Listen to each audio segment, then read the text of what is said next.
On this week's episode, we cover ideas on how to improve fatty liver disease and autoimmune diseases.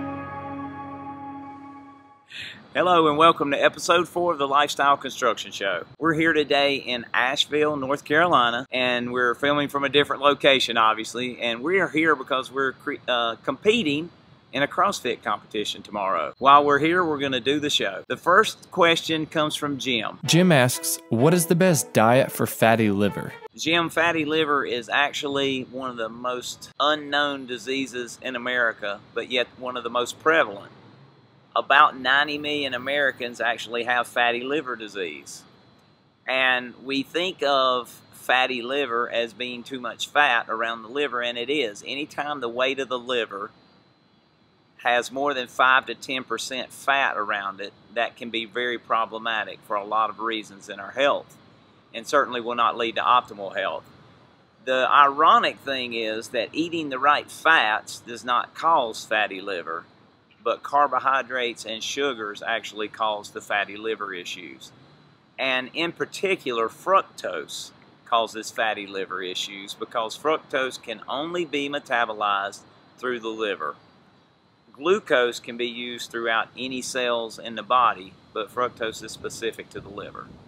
And most of our fructose comes from things like drinks, sodas, and from processed foods. So it goes back to pillar 1, which is eat God-given quality foods, nothing out of a box, bag, or a can. So what should you eat if you have fatty liver? The first thing you should do is, of course, avoid all alcohol, because alcohol can certainly lead to fat around our livers. And the second thing we've talked about is to avoid fructose. So what you should eat are very high-quality fats, quality proteins, and quality carbs. And so what we mean by that are things like coconut oil for your fats, avocados, free-range eggs.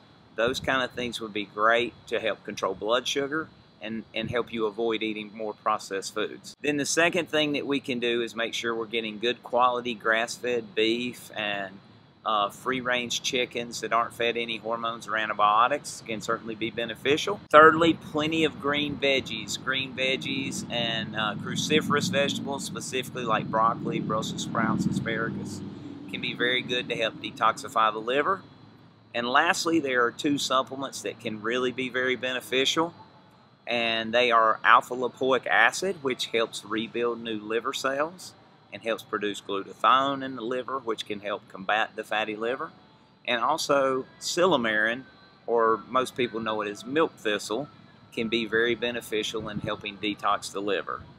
The last tip that I have for you is to make sure that we're getting in plenty of Kangen water, because this water is very cleansing to our body, and it can certainly help the body rebuild the liver tissues when we give it the proper food and nutrients. This week's second question comes from Karen. Karen asks, do your products work well for someone who has autoimmune issues such as lupus? The autoimmune diseases are many times helped by the products that are part of the Lifestyle Construction program. So it's not just a product or a couple of products that can help with these issues, but making lifestyle changes that contain those products can certainly give us better results. We've had many people go through the program with MS, lupus, Crohn's, colitis, some of those type of autoimmune diseases, rheumatoid arthritis also, and they've had amazing results. And the reason that that has happened is because through the program and the lifestyle changes, along with the supplements that are included, it allows the body the ability to start to repair the dysregulation or the problems that are occurring in our immune system. And I always like to explain to patients with autoimmune diseases that lots of times we look at an autoimmune disease and say, oh, the immune system is too strong. We need to, many times, try to suppress the immune system. And actually, I think a better explanation of what's typically happening is a part of the immune system is actually too weak. And so I think we get better results when we strengthen that part of the immune system. So I want you to think about a seesaw. If you just had a seesaw on a playground, and you put an adult on one end that we'll say weighs 150 pounds, and you put a child on the other end that weighs half, 75 pounds, of course the adult is going to keep the child in the air, and the adult's part of the seesaw is going to be on the ground. We have three parts of our immune system, and one we will think of as that adult, one we will think of as the child on the other end of the seesaw. In the center of the seesaw, there is we'll call it the teeter-totter part, the part that makes the seesaw go side to side, up or down. And that would be what we would consider the part of the immune system that is too weak in an autoimmune disease. And when that happens, we do have one side that's like the child, that's very high, and one side that's like the adult, that's very low.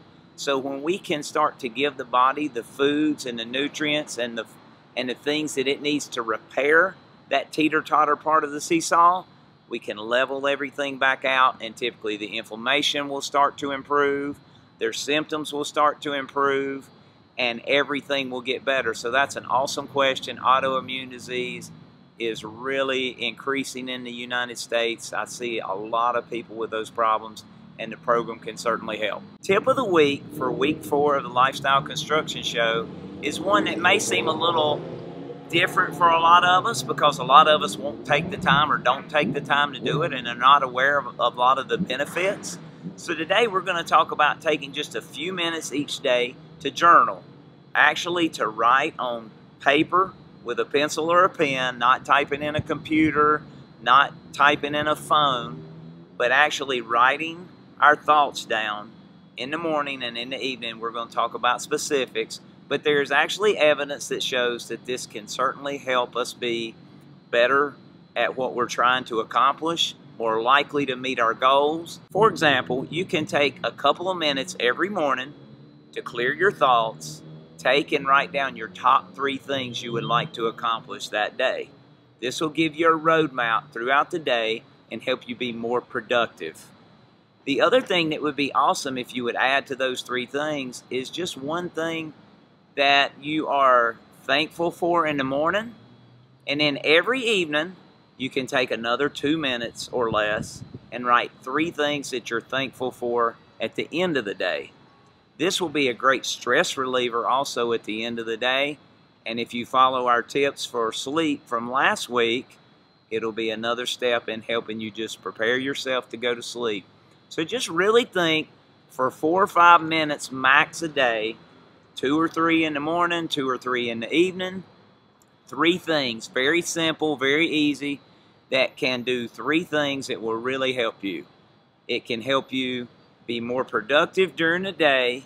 It can help you with the stress relief, and it can help you clear your thoughts and mind in the morning before you get out going, and in the evenings before you go to bed. Thanks, and we'll see you next week.